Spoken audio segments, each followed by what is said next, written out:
Hindi. Nakikinig ka ba sa radyo? Hindi. Nakikinig ka ba sa radyo? Hindi. Ano po yung pinakikinggan ninyo? Energy FM.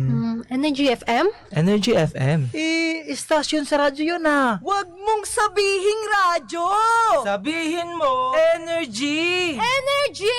Energy! 106.7 Energy FM. Kung gusto mo ng legit na chika, eto na yun! Chika! Walang filter, walang edit. Chika! Hindi ito fake, hindi ito late. Chika ni Sisa! Lahat ng ganap sa showbiz pag-uusapan natin dito. May nag-break, may nagkabalikan. Tara at pag-usapan. Kung ano man ang chika, alam na ni Sisa. Ito ang Chika ni Sisa. Chika! Ni Sisa! Isang magandang hapon pa rin po, Metro and Mega Manila. We are number 106.7 Energy FM. Pangga, wag mong sabihin radyo, sabihin mo energy. Sa magandang hapon pa rin po sa lahat ng ating mga pangga dyan sa Pasig Mega Market, sa may Nepa Q Mart. Hello po sa inyong lahat dyan, sa mga taga Murphy Market, dyan sa may Cubao. Hello po sa inyong lahat. Kamusta naman? Diba? Na nakakaloka, grabe. Pasundot-sundot talaga yung yung ambon. Buti pa yung ambon, sumusundot-sundot. Sabi ko nga, di ba? Minsan na nga lang mabasa, ulan pa. Eme lang! Diba? Hello po sa mga taga Perpetual Medical Center dyan sa May Las Piñas. Dyan sa mga taga Valenzuela City Central Kitchen. Kay Ami Espirito, isang magandang hapon. Sa mga taga Barangay Ususan, Taguig. Hello po sa inyo. Kamusta naman kay Cap Marie Marcelino? Hello po sa inyong lahat. Maraming salamat po sa lagi ninyong pag-antabay. At saka, syempre, batiin din natin ang mga taga San Roque, Pasay City. Hello po. Magandang hapon po. Ako po si Kapitana Sisa at eto pa rin ang Chika ni Sisa. Woo! At eto na nga ang ating pangalawang Chika na nakakaloka to the highest level. Oo, eto na nga yung sinasabi ko nga sa inyo, diba? Na parang, hindi naman siguro masama kung sakali makita na natin sila sa ilang mga shows, diba? Tulad si Meme Vines na lumabas na sa Bubblegang, diba, nung anniversary nila, siya yung special guest talaga nila. Tapos may mga ilang shows. Ngayon, may isang kapamilya na naman na diba? Ang namataan. Diba? Hindi sa 24 oras. Hindi rin sa Senado.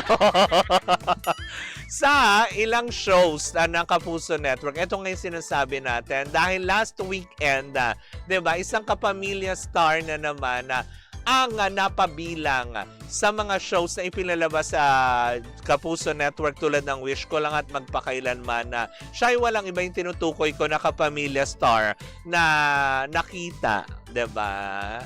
Hindi ng Soko, diba? Hindi, napanood natin. Diba? Sa mga shows ng GMA7, itong si Miss Janice de Belen, diba? Na kung saan nga naman atin na siyang nasilayan na dito lang sa katatapos na Roha ni na Donnie Pangilinan at Kyla Chari, diba? Na kung saan siyang gumanap doon bilang nanay ni Kyla Chari, diba? Ng bonggang-bongga. It was a success teleserye, diba? Na ngayon naman, diba? May mga projects naman na in-offer sa kanila from Kapuso Network na tinanggap din naman. Ito nga yung sinasabi na you don't burn bridges sa mga networks na dati mong pinagtrabahuan o kaya dati mong ganyan. Kasi alam mo yun, darating ang araw na posibleng magdugtong ulit at mag-cruise ang inyong landas at diba, mabigyan ka ulit ng oportunidad. Diba, na mabigyan ng proyekto sa ilang mga artista, diba? Very good example dyan, si Raisa Senon. 'Diba? Nang matapos, 'di ba yung sinabi nga niya sa isang interview na hindi na kasi talaga ni-renew yung kontrata niya, kaya napilitan naman siyang lumipat sa ibang network, 'di ba? Pero ngayon nagbabalik Kapuso siya ulit, 'di ba? Na nakakaloka.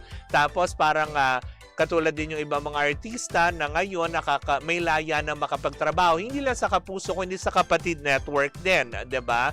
Tulad na lang nila Enrique Hill, Andrea Brillantes, Shaina Magdayaw, JM De Guzman, 'di ba? Na napapanood natin siya. 'Di ba? Parang mas maganda naman yung gano'n na napapanood na lang natin yung ating mga iniidolo sa mga iba't ibang networks kasi parang hindi ba dapat maging happy tayo for them na kahit pa paano nabibigyan sila ng trabaho, 'di ba? Pangalawa, na-enjoy natin dahil nabibigyan sila ng mga projects, 'di ba? Yung mga gano'n na huwag na natin silang issue-issuehin, 'di ba? Very happy naman din ako sa kung ano man ang kinahihinatnan. Sabi niya mga taga GMA, pwede na rin bumisita sa mga ABS-CBN shows. Oo naman. 'Di ba? Nagko-crossover na din naman 'di ba? Sabi nga ni Attorney Felipe Gozon yan, no more network war. Ang may war na lang sa Senado. Charot, Sila na lang ay nagkakagulo. Pero mga TV networks, may laya na, wala na, hindi ba? Kumbaga parang kung saan may oportunidad na pwede magbigay talaga ng trabaho para sa ibang artista, then why not? Diba? Kung makikita pa natin sa ilang mga shows tulad si Lorna Tolentino, diba? Na may mga project siya minsan sa ABS, minsan mapapanood mo sa GMA, diba? Katulad itong si Janice De Belen, diba?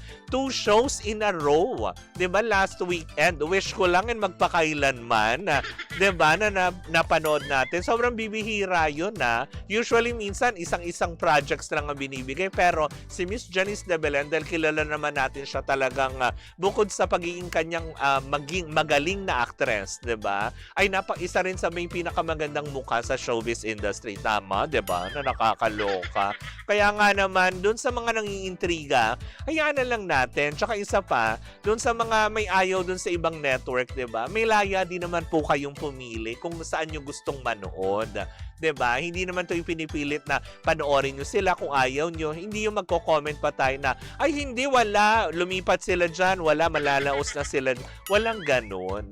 'Di ba? Isipin na lang natin na tinanggap nila yung proyekto dahil yun ay trabaho. Trabaho na magre-resulta ng kita para meron silang panggasto sa kanilang pamilya.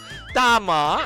Tama, hindi ba? Well, in the meantime, mga pangga, 3 minuto bago sumapit ang 4:00 ng hapon. Susunod na po si Baby Toby. At ako muna ipansamantalang magpapaalam, diba? Dahil ang aking kagandahan ay lilipad ng Japan bukas. Oo. So sa Martes na tayo ulit, magkarinigan, magkatsikahan, diba? Ilang araw din po ako mawawala. 6. Diba? Gusto ko po munang hanapin. Gusto ko lang pong hanapin yung pake ko sa Japan. Charot! Hoy! So baka kasi mahanap ko po sa Osaka. May wala. Charot lang. Ay nako, magbababay na ako. Sa Martes na po tayo muli magkarinigan, magkapanoran, magkatsikahan. Muli po ako po sa Kapitano Sisa na ubod ng ganda. Wow! Diba? Kasi puro light na po yung natatanggap ko. Ulitin ko Puro light na po yung mga natatanggap ko, kaya ako na lang ang pupuri sa sarili ko. Yun lang. Ganun. At ito pa rin ang Chika ni Sisa. Woo, woo, woo, woo, woo! At tuloy-tuloy pa rin po ang ating tugtugan. Dito po lamang yan sa number 106.7 Energy FM. Pangga, wag mong sabihin radyo, sabihin mo Energy.